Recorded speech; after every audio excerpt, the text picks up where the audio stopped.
Sacrificial unity. From St. Augustine, quote, "He who labors, prays," unquote.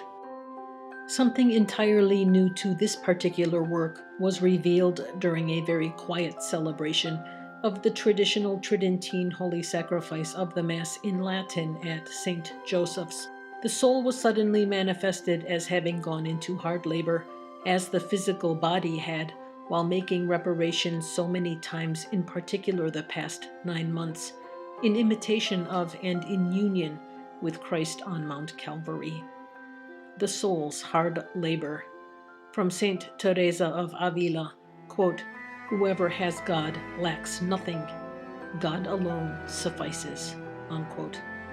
Immediately after arriving in church, the private offering of the prayers of reparation to the Holy Face of Jesus prior to the start of Holy Mass were suspended, for instead the soul was drawn into union with God, there in the holy silence, in the holy reverence, and in the holy hiddenness, closing your eyes and retreating into the quiet solace within, which had provided so much comfort while making reparation throughout the severely penitential past decades, provided no respite the past brutally penitential 9 months during the exceedingly personally costly special assignment from on high in 2024.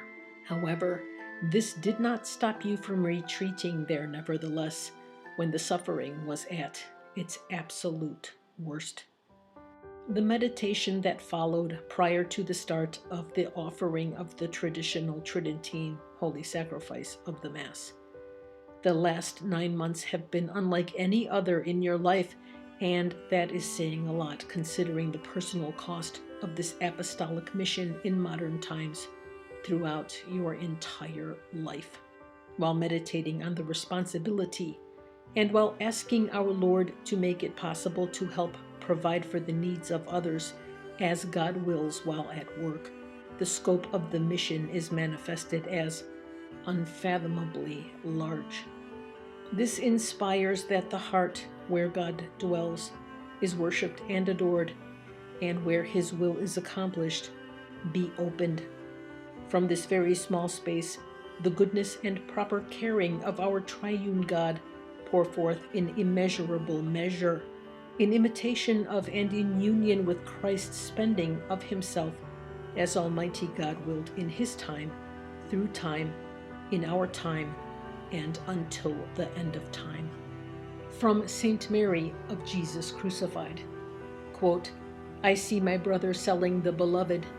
O my brother, how could you sell Jesus to satisfy your pleasure, your interests, to run along Satan's tracks, which is the road to hell? O my brother, if you want to sell the beloved, I shall buy him.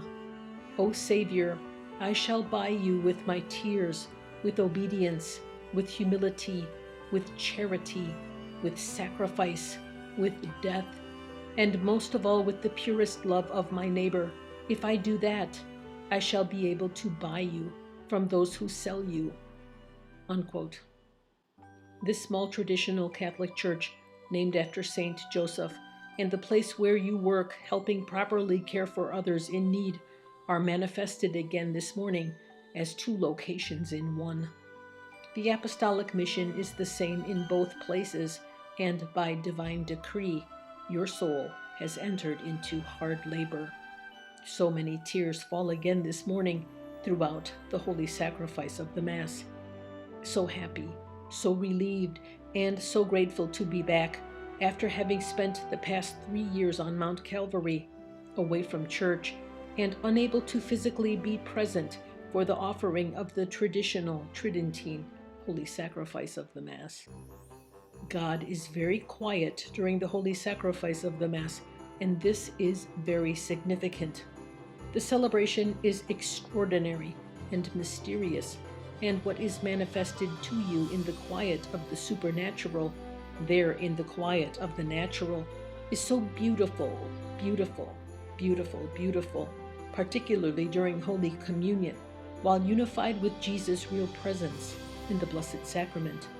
This is an unfathomably costly apostolic mission, And Jesus now repays and comforts you with himself more profoundly this morning, because he knows how much you have been hurting. Who makes a confession to one's beloved during his or her wedding? St. Peter Julian Amard said, quote, "Our Lord wants to instill in us a passionate love for himself," unquote. Jesus Christ suddenly confesses that he loves you, personally expressing his love for you individually. This takes place in the holy peacefulness, holy gentleness, holy hiddenness, holy reverence, and in the holy silence. It was so incredibly intimate, genuine, loving, thoughtful, and meaningful. Of course, you make a confession to Jesus in return on this blessed day. You express the same sentiment to him that he had expressed so lovingly to you in the holy peacefulness, in the holy gentleness, holy elegance, holy reverence, and in the holy silence, that you love him individually and for who he is. Quote, "Certainly our Lord loves us passionately in the Eucharist. He loves us blindly, without a thought for himself, devoting himself entirely for our good. We should love him as he loves us," unquote. St. Peter Julian Amard.